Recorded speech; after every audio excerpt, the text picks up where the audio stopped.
I find it's interesting to see some of the manifestation Hack describes, merely severe autism, but not only.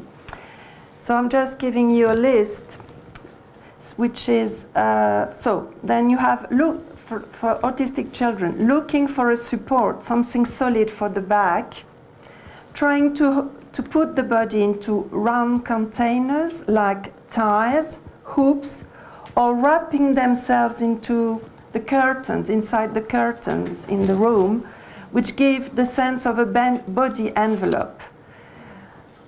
Trying to be held tightly, squeezed in arms, or more often between chairs and tables, in very tight spaces, but it can also be exactly the contrary, feeling claustrophobic about containers or tight clothes. The space is bidimensional, and in the process of building the third dimension of the space, autistic children will explore angles, folds, protrusions, cavities. They will explore rooms, the contours of the room, the walls, the outlines of furniture. Time as well is frozen. It doesn't flow, it's not linear, but circular. It's the return of the same endlessly. And as well, they're obsessed with the idea of falling, which can be seen in their body when the energy, for example, I'll talk about such a case, the energy in the muscle tone suddenly drops, or in their fears of liquefaction. Finally, it's not exhaustive, it's not all of them. Okay. Finally, no autoeroticism. For example, about the mouse, Dolto, that's interesting because it's exactly the same explanation between Dolto and Tustin, the same image.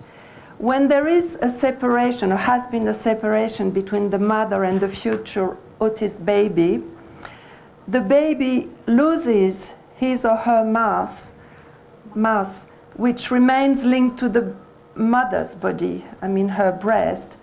So it's a mutilation of the body image. So I will show you a short film. I just say a few words about that. In this short video, we will see an autistic adult called Marie-France, suffering from severe autism and who has been in hospital for years. Mathilde Monnier should autistic children who explore new objects, smell them, or are more interested in their sensory aspects than their hardness, than their functions. Basically, bodily experiences come first. Put in Lacanian terms, the real is present, whereas the imaginary and the symbolic are missing.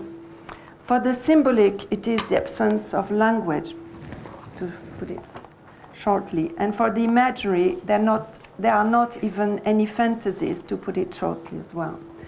So to come back to the film, even if it wasn't a therapy, as the psychiatrist said, it was very therapeutic. All Marie-France's movements were extremely valued by Mathilde Monnier as part of her research on the body.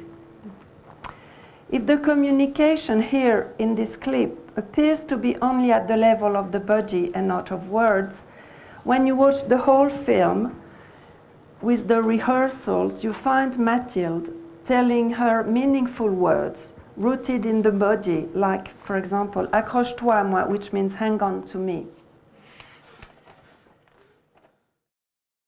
Because I couldn't say everything. So just wanted to say something very interesting, which Dolto said in her book about the body image of autistic children. Autists are stuck in this earliest period of life around birth and the oral stage. But they haven't experienced the autoeroticism of the oral stage, or what we said about the exchange with the mother, etc.